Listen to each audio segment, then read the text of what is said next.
You're listening to Sending the Experts with Georgina Durrant. This podcast is all about teaching and supporting children and young people with special educational needs and disabilities, SEND.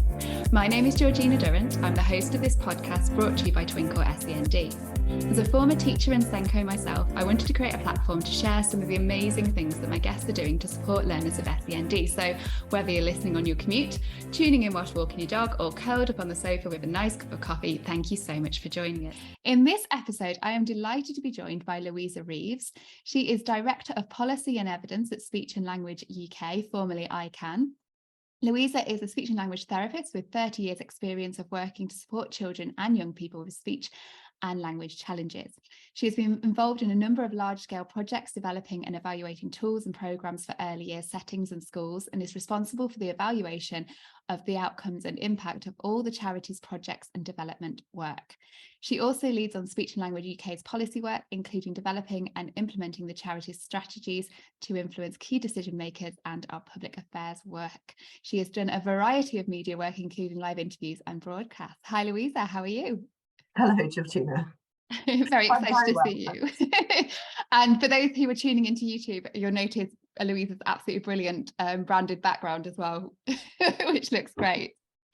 So tell me about Speech and Language UK and what support it offers then. Give us a brief overview.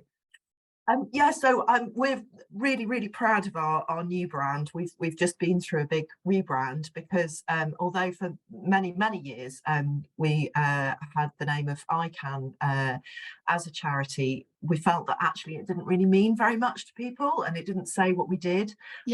So Speech and Language UK absolutely says what we do, and so we exist to support children and young people who are struggling with their talking and understanding words, and that ranges from children who might have kind of short-term challenges to those who will have lifelong speech and language challenges. And we do that in a number of different ways. We make tools and training for schools and early years practitioners. We have two special schools that we run ourselves who support children and young people with very complex needs.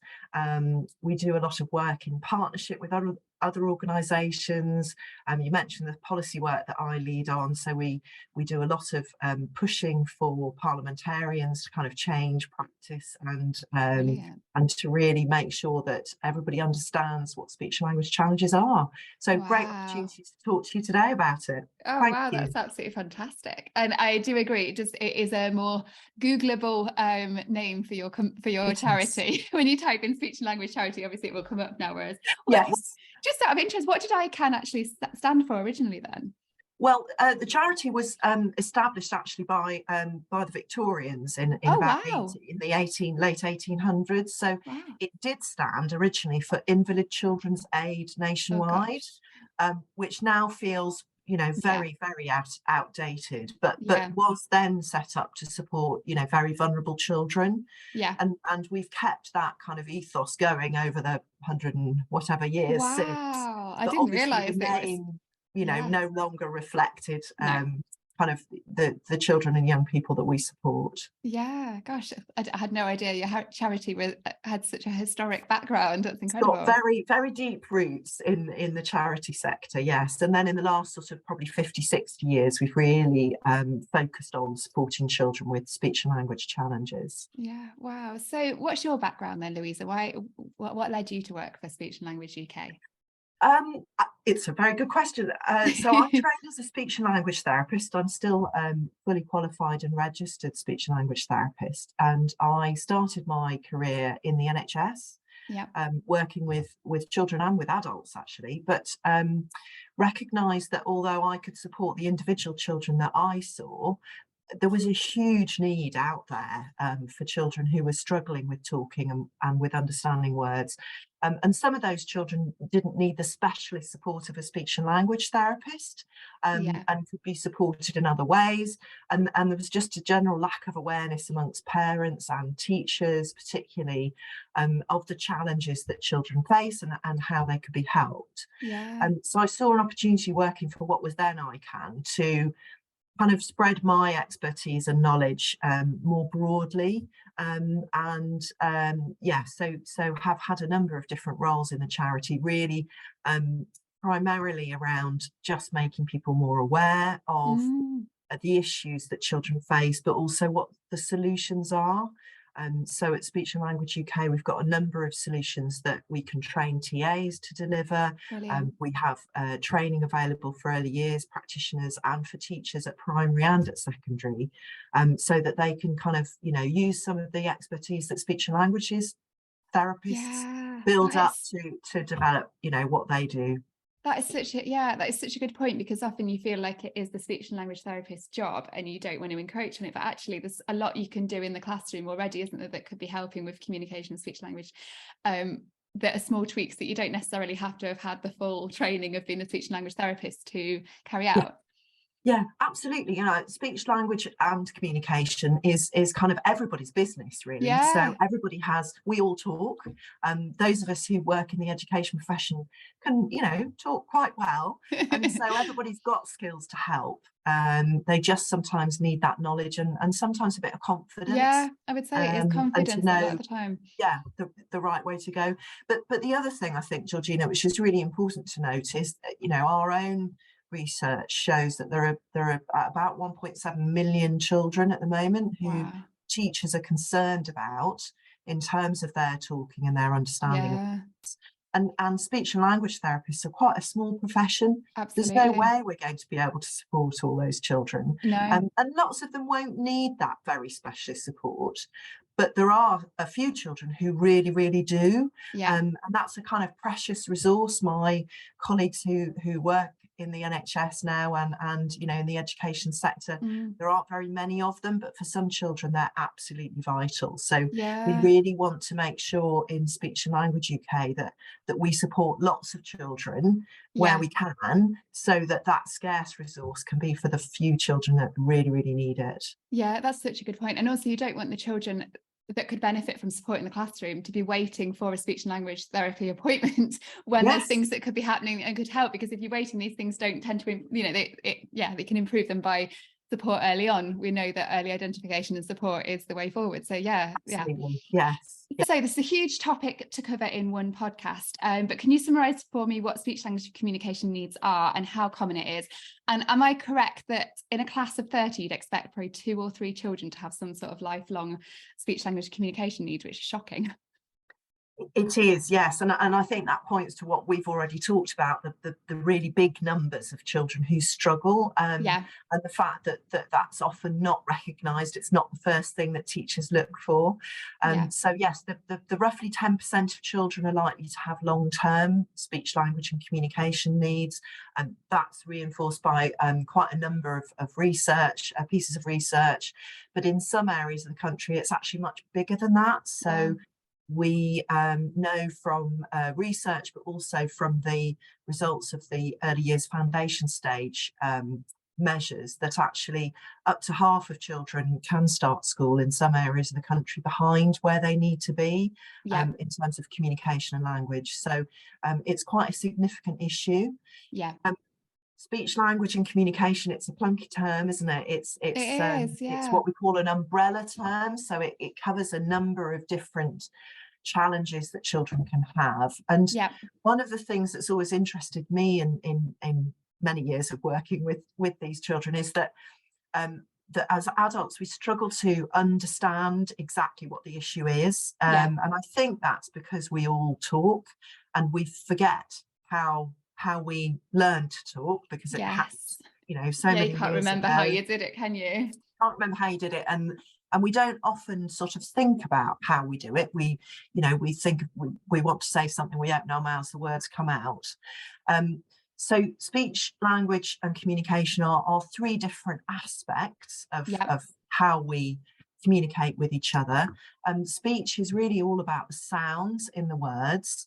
And those are language specific. So as English speakers, we all babies are born, babbling all the different possible sounds. Gradually that babble changes towards the sounds they hear around them. So if you're an English born into an English-speaking family, you hear English sounds. If you're born into a multilingual or bilingual family, you hear lots of more sounds. You have a bigger range. Yeah. But children, if you think back to your baby's development, they start to babble, then they start first words. Sometimes those first words don't sound quite right.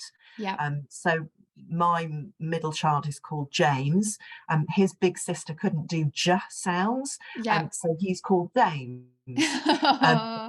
That's how. So those sounds are acquired gradually over time.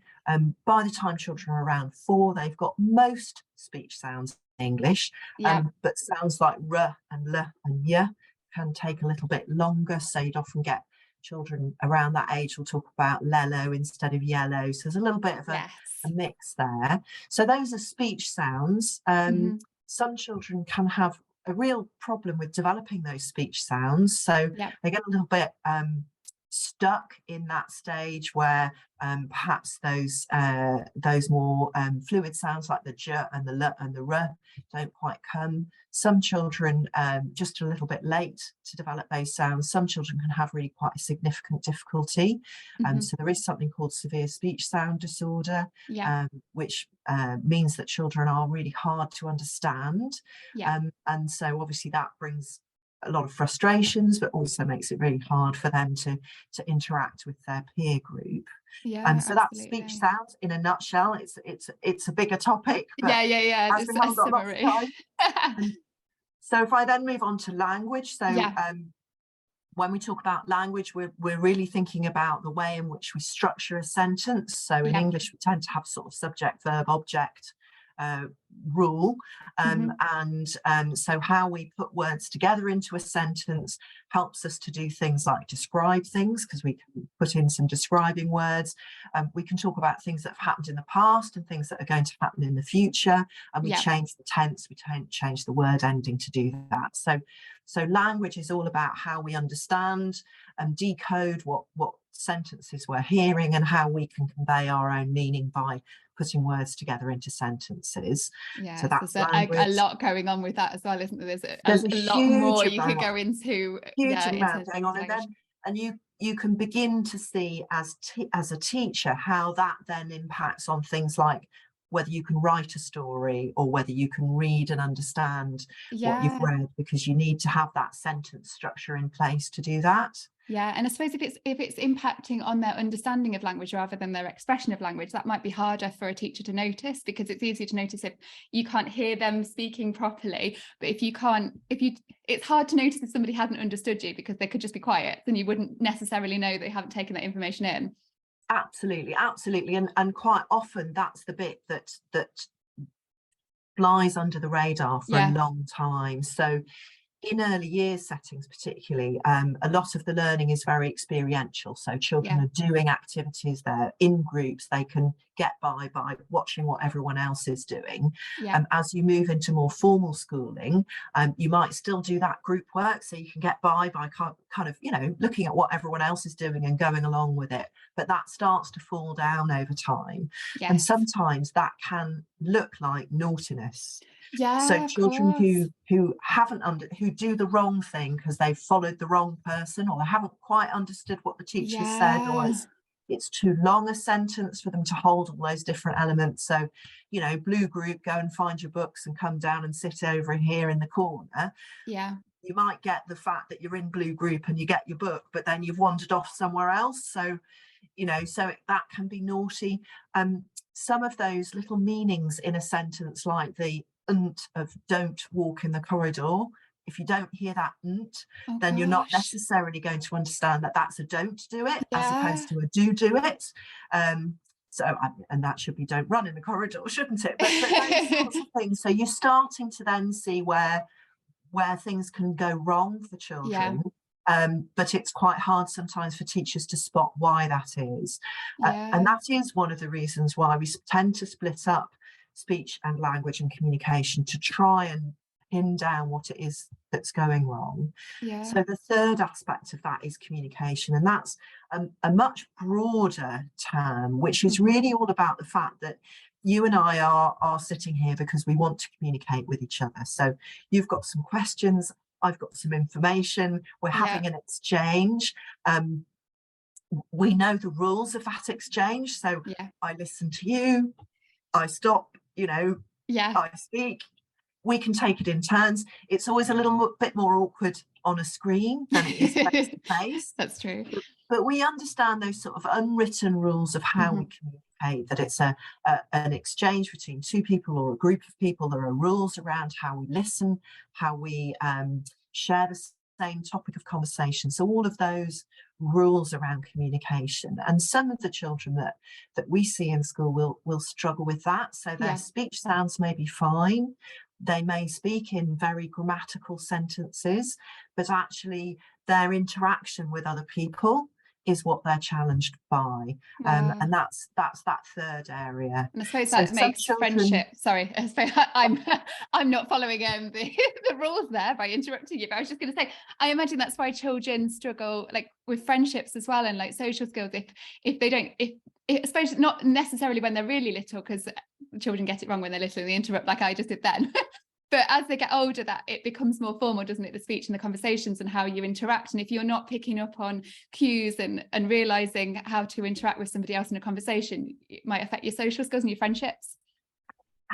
absolutely true. And there's actually a film which Speech and Language UK brought out more recently about a little girl called Darcy who has developmental language disorder, which I think we might get onto today with time.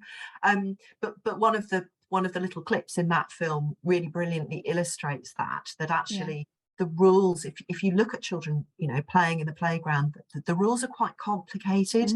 Even a game of football or a game of tag, you've got to understand how to behave, how to join in, and they're quite subtle. And sometimes if you have a communication difficulty, those subtleties escape you, and so you can do the wrong thing, you can get into trouble. Forming friendships, maintaining friendships is hard. Explaining what's happened, so there can be an incident in the playground. The children who are really good at explaining it will kind of get their word in first, but other children who might struggle a little bit with that might end up kind of carrying the blame for that and not be able to explain it. And then the frustration is going to add to any behaviour problems as well, isn't it? Because you're going to feel frustrated, that child, if your community, it's not fair, you're not able to get your point across and other people are. And oh gosh, that must be really hard for kids. If we talk then, because that leads us quite nicely into developmental language disorder, because this, when I've been researching this, it's huge, and it's surprising that we don't know much about it in general, when there's so many. Is this right? 7.6% of the population affected, something like that. It is something like that, yes, and it is, it's probably the most common disorder that you've never heard of. And we work very hard in Speech and UK, but also there are a number of other organisations who really kind of work to raise awareness. But it is, I think, part of this lack of focus that we have in the education system on spoken language and communication. We get very fixed on reading and writing and maths, but we kind of forget that some children don't start school with the spoken language skills they need to be able to access those skills. And so quite often I think children get misdiagnosed or just missed altogether. So yes, developmental language disorder, great that you can research it now, find out more about it, but it is, yes, it's much more common than lots of other difficulties that children have. One definitely for people to look up, and the acronym is DLD, isn't it? A lot of the time it's, when I've been looking at, it's DLD that it's DLD, yes, and there's a lot of information out there. Speech and Language UK worked with Whole School Send to produce quite a lot of training and materials. Brilliant. Which is hosted on our website. So teacher colleagues who are interested in having a look, do go onto our website and look on the DLD pages. There there are some short webinars you can access. There's a sort of guide that you can download with lots of sort of really practical strategies and advice. Yeah, which is what we need, isn't it? So Yes. what else can impact on a child's speech language communication then? Presumably the pandemic has impacted it. I know there's been a lot of talk of sort of earlier settings, in particular reception, noticing these changes in the cohorts coming in with their speech language communication needs. Is that what you're seeing, the pandemic Yes, affecting absolutely. it? I think it's grown absolutely astronomically under COVID, and there've been a number of different reasons for that. Families found themselves very isolated. There were very few opportunities for babies and toddlers and young children to kind of go out and about. And language and speech and language are not skills that just happen. So most babies will learn to walk as they become toddlers, and it might take some a bit longer, but they'll all get there. But actually learning to talk is something which is an interactive skill. So you need to hear talk around you, you need to have people who talk to you and with you, you need to have lots of experiences to talk about. So those children that had the opportunity to perhaps go out and about, or had parents and siblings at home, actually did quite well in terms of their talking, understanding of words in lockdown, because they had lots of stimulation. Those families that were more isolated, perhaps on their own and not able to get out, we've really seen an impact on them. So young children, as you say, early years, nursery settings are finding that they are concerned about children's communication and language, but also around their sort of personal, social and emotional development, which of course relies on language. So actually those two things are very closely associated. And the other thing I think that in some areas they have picked up on is the sort of physical skills as well. The sort of motor coordination has been affected. But I think for speech and language, we've seen that kind of across the age range. So we know that lots of adolescents felt very isolated in lockdown, and they missed that opportunity to sort of peer group interaction. And that's a way that you kind of hone your language skills, and teenagers quite often have their own sort of language, their own set of words, and that the to and fro that you have with that, they miss that opportunity as well. So we've seen an impact across the age range. That's really interesting. So not just the youngest children, it's going to have an impact on everyone in fact. Wow. So how are teachers going to notice then if children in their classroom have speech language communication needs? What, again, we could talk for hours on this, but briefly, what sort of things are they looking for? Well, very basically, Georgina, what I would say is that if you have a child in your classroom who is struggling and you're not sure why, I would always think about speech and language first. So, what is underpinning whatever difficulty it is? So if it's a behavior difficulty, if it's an emotional difficulty, if it's a specific difficulty around an aspect of the curriculum, I would encourage teachers to always think, actually, might this be something to do with a speech and language challenge? Is it that actually they're not really understanding what I'm asking them to do? Are they struggling to express themselves? Are they, when I introduce new vocabulary, for example, are they quite slow to pick that up? Do they often get the wrong end of the stick? When I ask them to do something, do they do a bit of it, but then seem to sort of, drift off? All of those sorts of things. So sort of always having it in your mind as a possibility that could be the reason behind anything really, and behaviour and lack of understanding and all of that sort of stuff.